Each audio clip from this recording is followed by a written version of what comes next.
Hey folks, wanted to take a few seconds to introduce you to Clearco, our sponsor for this episode. Clearco provides e-commerce brands with working capital for invoices and receipts to fund inventory, marketing, shipping, logistics, and more. Recently, their customer hat launch shared how they generate 75% of revenue from digital advertising spend across Google and Facebook, which Clearco funds. Ad spend takes a while to see a return on investment, and Clearco's funding allows hat launch to put their cash on hand into other parts of their business. You know, we talk a lot on this pod about how critical it is to be cash positive in this post-COVID, post-cheap capital environment. And Clearco is there to help you do exactly that. So go to clear.co, that's CLEAR.co, to sign up and see what funding your business qualifies for, or click the link in the show notes. Hey everyone, before we get started, I wanted to let you know that we've opened up limited slots for Prophit System buildouts. 2025 is right around the corner, and success is going to come down to one thing: planning. Our Prophit System setup includes a custom model 2025 forecast, a custom media plan, a cohort retention model, and a daily marketing calendar, all of which combine to set daily expectations for 35 key e-commerce metrics. We'll then track performance daily versus forecast and execute accordingly to optimize for predictable, profitable growth. You'll be able to see how you perform relative to goal in real time. So if you're the CMO or CFO of an 8 to 9 figure e-commerce brand, go to profitsystem.com to learn more and see how you can get your profitable growth plan built in just 30 days. That's PROPHIT system.com. Hey everyone, welcome to another episode of the e-commerce Playbook Podcast. I'm your host, Richard Gaffin, Director of Digital Product Strategy here at Common Thread Collective. Joined again, as I usually am, of course, by Mr. Taylor Holiday, CEO here at Common Thread. Taylor, what's going on, man? Nothing, man. Nothing. Nothing and everything all at once. Yeah. Right. Yeah, that's how it goes. So generally, what we want to talk about today is a little bit of what we talked about on the last episode of the pod, which is just continuing to expand upon why we think the Prophit System is so great and why it's so critical to put an operating system in place in order to achieve your specific business goals. And so what we wanted, the original way we were thinking of framing this is the most important part of the Prophit System. And I think a way you can think about this is like, what our topic for today is, there's a certain aspect of what the Prophit System does that's absolutely critical to streamlining the way that your business functions. And what that is it forces everybody to define things the same way. And so what we want to get into today is specifically, what are those things? What gets defined? What needs to get defined?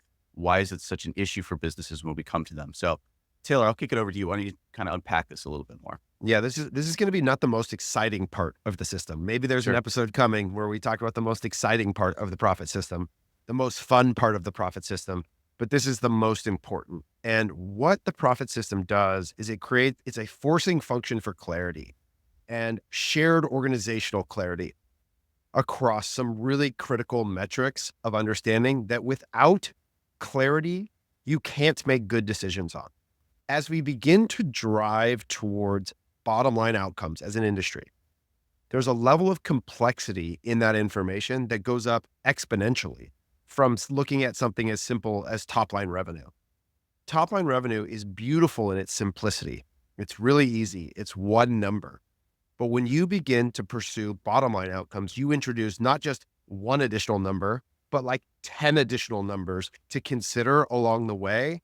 You now have to begin to understand shipping and fulfillment costs, product costs, payment processor fees, efficiency on marketing dollars. Like, there's so many additional layers of expenses that you have to get accurate views into in order to really understand marginal outcomes.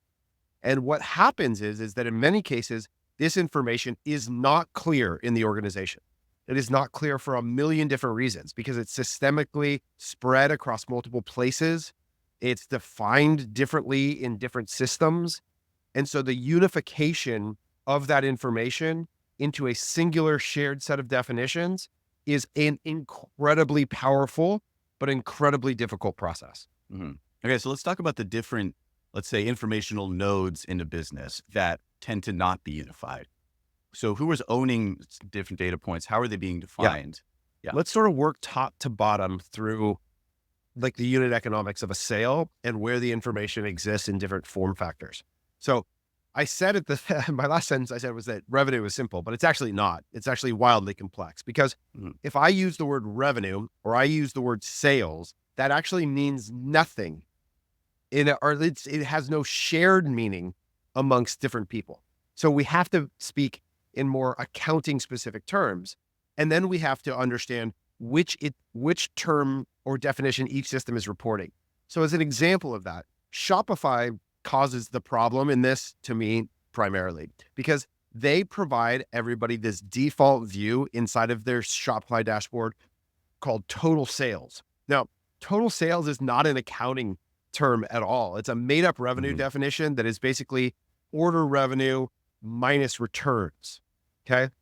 Order revenue is defined as gross sales minus discounts plus taxes plus shipping. So these all have different sort of form factor composition of different elements of revenue, but total sales takes out returns on a daily actualized basis, which I think is a horrific practice for many, many reasons. But so right there, most people, when they think of revenue, that to me is, from what I've seen, the most embedded number that most people get attached to. But the bigger the organization becomes, the more you move into sort of standardized GAAP practices. And that causes all sorts of complexity. So in those cases, you'll see things much more often as reported in net sales. So net sales would be gross minus discounts, minus taxes, minus shipping, minus returns. So like the nettest realization of all revenue, plus shipping, minus taxes, minus returns. So anyways, you get the point, is that will be more often the number that the organization builds the P&L around. Because at the end of the day, a P&L is going to flow down to net sales at some point. And so they'll have revenue definitions in maybe their BI tool or whatever the organization is looking at that would be reported in net sales. So right there, if you have an organization that has a dashboard in total sales and tracking in BI or accounting that's net sales, there's going to be a reconciliation to those things all the time. Then brands do things like they'll have an accrued return rate in their systems. In other words, they'll use a returns estimation that they normalize at the end of the month. So the accrued revenue definition might be 10%, but the Shopify total sales is actualizing returns every day. So there's a discrepancy of those numbers. Some businesses will create their own revenue definitions where they'll want to take out taxes. So it'll be order revenue minus taxes is one that we see a lot because they just think of taxes as a pass-through. Every time you deduct a cost from the primary revenue view, I think you create a problem. To me, the primary revenue definition everybody should look at should be order revenue, every dollar processed from the customer, and then you just flow out costs from there. Taxes are an expense. They should be removed from the revenue definition. They should be considered an expense in the process. But the point is, I see organizations using inside of the same organization 4 or 5 different definitions of sales or revenue. And as you begin to think about that, how can multiple people every day, there's this like ambiguity of reconciliation, and it's exhausting because there has not been somebody who went through all the primary organizational tools and created unification around those ideas or led to one primary measure that gets you there. And that's just on the revenue side. That's before we even talk about any of the costs in the system. Right. So, I mean, it strikes me that like part of, because the way we kind of framed it is the most important part of the profit system, but perhaps a way we can think about it is the most difficult part of the profit system.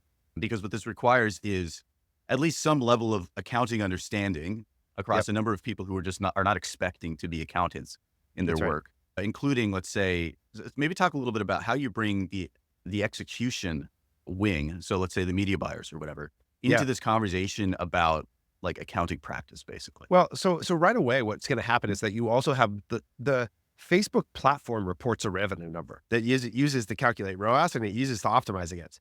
That revenue definition is order revenue. It takes every dollar that gets passed through by the pixel, unless you've modified what's getting passed through in CAPI, it's going to report back the total order value, which is order revenue to the platform. So media buyers are trained in order revenue. They think in terms of that number because it's what shows up in the dashboard most often. So executionally, trying to unify around that premise, I think becomes, and set your ROAS goals relative to that number, just removes one layer of modification to definitions that often will happen. Is that because at the end of the day, you have to operationalize the metric. That's where I think accountants, when they set the organizational rules, they get lost and they're the wrong people to set the organizational rules for what revenue we look at because they don't have to operationalize it. They don't have to go and execute against it. Another example is like when you net out returns or you do actual returns like total sales, that's horrific for marketers because people will batch return a bunch of stuff randomly on a Tuesday that makes it all of a sudden look like your efficiency is off if you're using that number to calculate MER or AMER or anything else. It wreaks havoc operationally to use anything other than the order value for definitions of tracking and realizing each day's revenue. So that it's like really hard. The other thing that's often true that will require a bunch of effort to operationalize this thing is that over many years, there'll be all these little edge cases that have been written as a script on top of a database. And this is usually true inside of larger organizations for exceptions to revenue that they want to exclude. Okay. So what do I mean by that? Maybe there was a period where the business did a bunch of gift cards for some reason, and they like sent out 1,000 gift cards to these influencers. And so they've written into the system some sort of manual exclusion for this really small subset of a specific kind of revenue. Includes these specific batch of gift cards. And that little query was written years ago, and it's sort of just like this compiled legacy set of how the revenue definition gets like. So there's cases where we walk into an organization and there's actually no human that can tell you the total query that's generating the output of revenue. Like they just, it's too many years of little adjustments of things. We exclude $0 orders and we exclude dispatch of revenue and we have this, and it's like, and so there's this compilation of changes over time that's sort of like legacy technology debt that you have to work through. You're here to build a profitable and sustainable brand, and our sponsor today can help with that with funding. Clearco provides e-commerce brands with working capital for invoices and receipts to fund inventory, marketing, shipping, logistics, and more. Recently, their customers Cecil and Lou drove 25% growth in new revenue by Clearco funding their in-stock inventory, which accounts for 60% of their 2024 revenue. Clearco works with e-commerce stores from Amazon to Shopify to BigCommerce. It's simple: no collateral, non-dilutive, capped weekly payments, and no personal guarantees, just the working capital you need to fuel your growth. We know that running an e-com business is tough enough without giving up equity or putting yourself on the hook if there's an inevitable bump in the road. Clearco ensures that all you have to worry about is deploying your cash in your business. So go to clear.co, that's CLEAR.co, to sign up and see what funding your business qualifies for, or see the link in the show notes. Yeah. Another big problem is the way that Shopify handles channels. So channels are often a phrase that's substituted for like apps or other points of distribution that you create in Shopify's ecosystem. So as an example, if you use a point of sale at events, or you have a retail store, or you use something like Leap Retail to actualize wholesale purchases, or Fair, or you have Tapjoy, you have an app, you have all these different points at which transactions are occurring. And what'll happen is that the Shopify default view will include all the channels. And then you'll have to figure out, okay, in the marketing view for the .com revenue, which of these channels do we want to include? Return software has changed over time. And so there's just a lot of effort that goes into getting this right. And somebody has to get into the mud and figure it out in order to then get to a place where we can operationalize the metric. Yeah, no, that makes sense. So I was going to say, like, let's dig into a little bit about why this particular transition is so difficult. But I mean, it sounds like that's pretty straightforward in that there's probably like a human aspect to people being sort of attached to certain revenue numbers and not wanting to give them up, maybe. But then it also sounds like there's clearly like, it's sort of a logistical nightmare to get everybody on the same page here. So let's talk about like what the process is when we come into a business, let's say, and we're here to clean your data up. What does it look like when we come in and start that process? Yeah. So the first thing we want to know is what is your current source of truth? Where do you guys look every day? Like show me your dashboard, and that number there, that revenue number, what is it? How would you define it? Can you write it mathematically as a formula for us? And then can we recreate it? So can we begin to understand the inputs that generate that output? Because getting to what is presently is step one. What is the present revenue definition? Can we recreate it with the data sources that we have?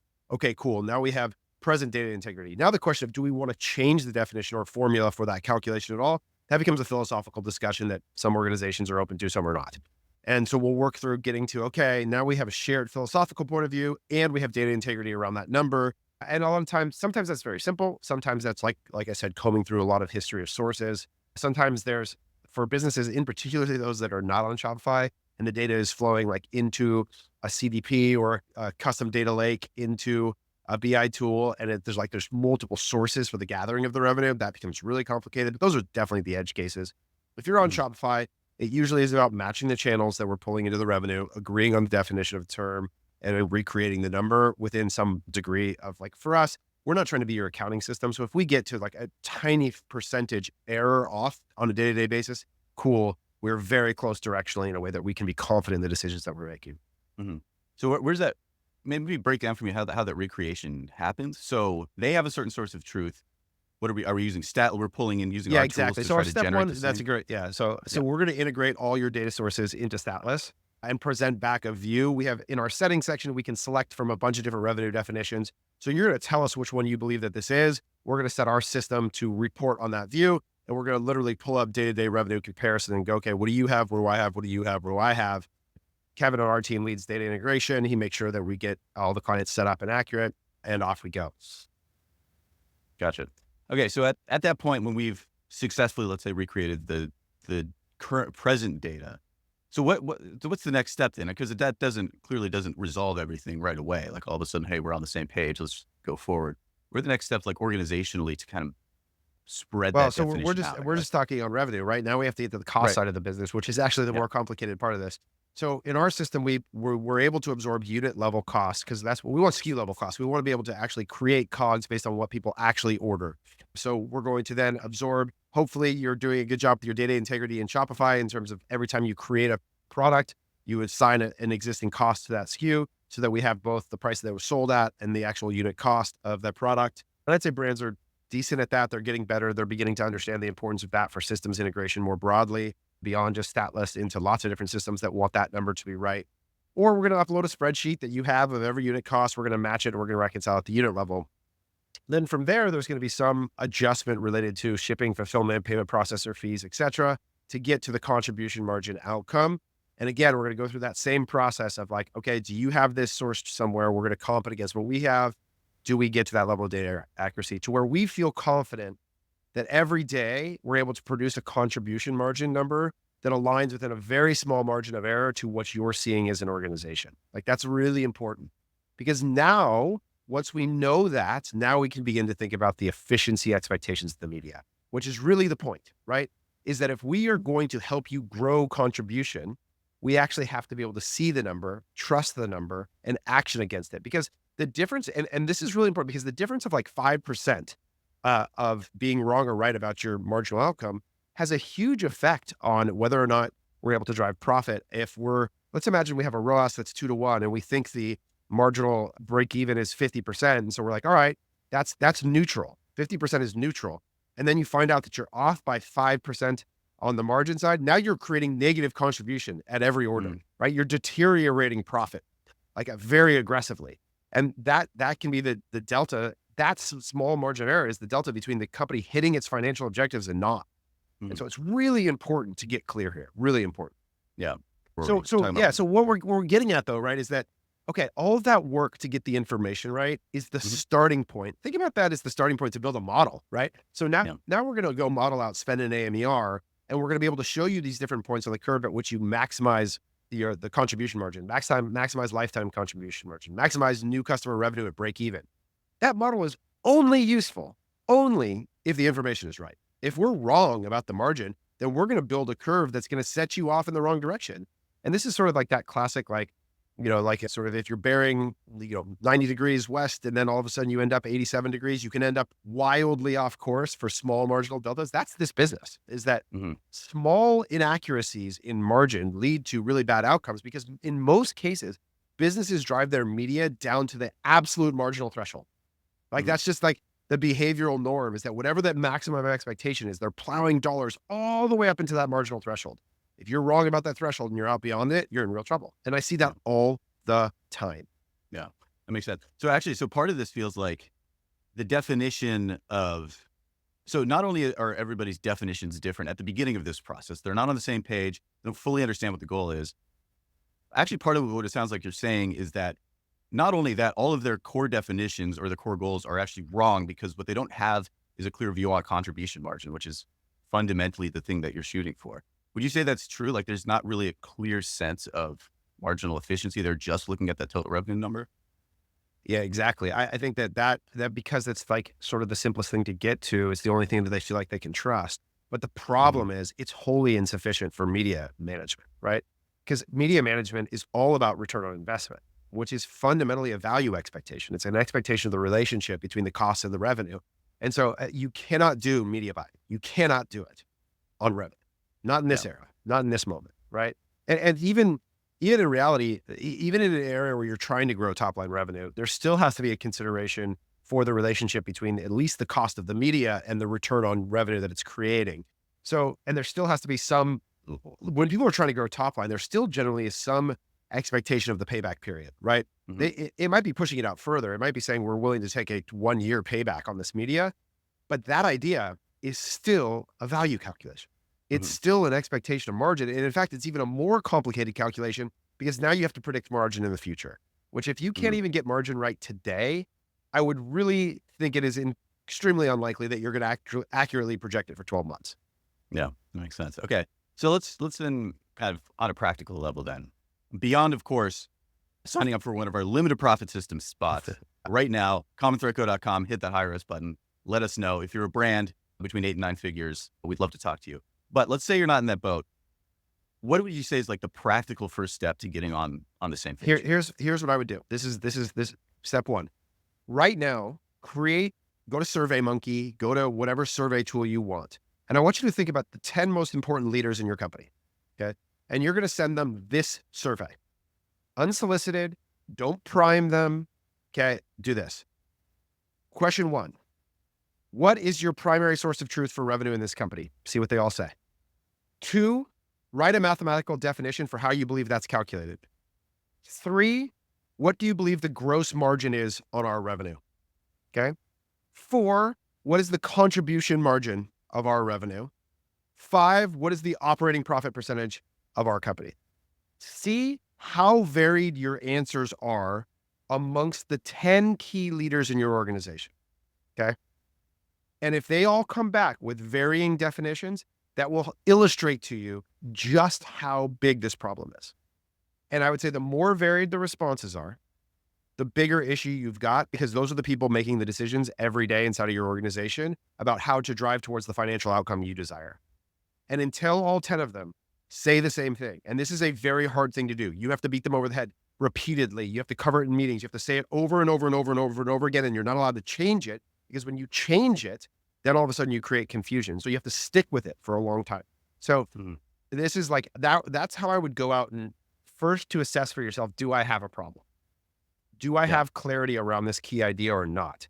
And I think that to me, I would encourage everybody to do that. And maybe send me back the results. If you have created 10 out of 10 clarity here, like let's get you on the pod to tell us how to do it. But if you haven't, I think we can help. Cool. Yeah, that's right. So if you want somebody, and here's the reason to go to an agency like us. If you want somebody to do the beating over the head for you, which a lot of the time an outsider is a better person to do that, just give us a call, hit us up, commonthreadco.com, hire us, and we'll see what we can do for you. Anything else you want to hit on the subject, Taylor? This is really boring, tedious work. Yeah. It's not creative strategy. But I wish I could. Sometimes words feel insufficient to me to communicate the imperative nature of these ideas to me, that like, if you don't get this right, the whole thing exists in chaos. The whole thing. Like, you can't even begin to talk about attribution before you solve this idea. And yet I see the exact opposite, which is organizations spend 80% of the time talking about attribution.